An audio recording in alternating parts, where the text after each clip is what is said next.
प्रेम से साचे दरबार की शिव गुरु भगवान की। और आई बहना कहे के बा कैसे,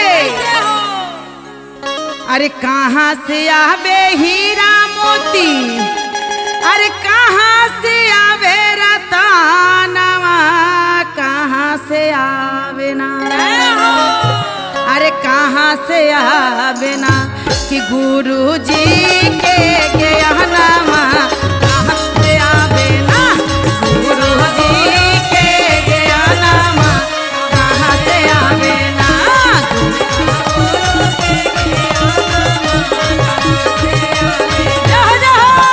कहाँ से आवे हीरा मोती, कहाँ से आवे गहनवा, कहाँ से आवे ना किसी बह गुरु के ज्ञानमा, कहाँ से आवे ना किसी बह गुरु के ज्ञान। मिजाज में ताली बजाओ।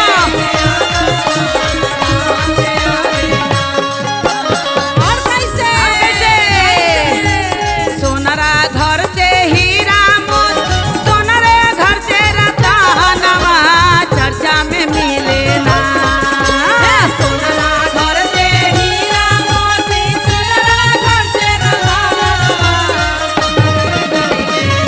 किसी बह गुरु के हो ज्ञानमा, चर्चा में मिले ना किसी बह गुरु के ज्ञानमा, चर्चा में मिले ना। जय हो जय हो गुरु के ज्ञानमा, चर्चा में मिले ना।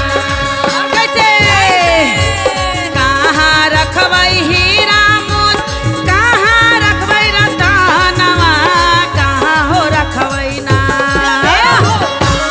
रखबै हीरा मोती। जय हो जय हो।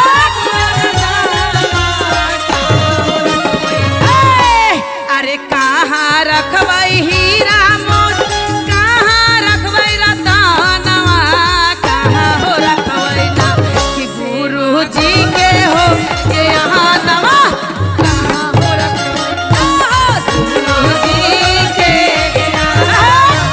जय हो जय हो। क्या बात है गुरु के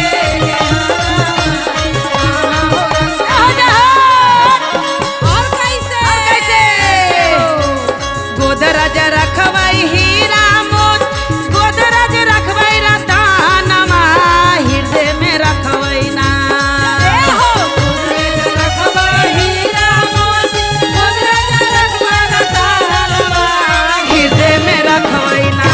ऐसे ना बाबा, कैसे अरे हृदय में रखबै ना कि गुरु जी के हो ज्ञानमा,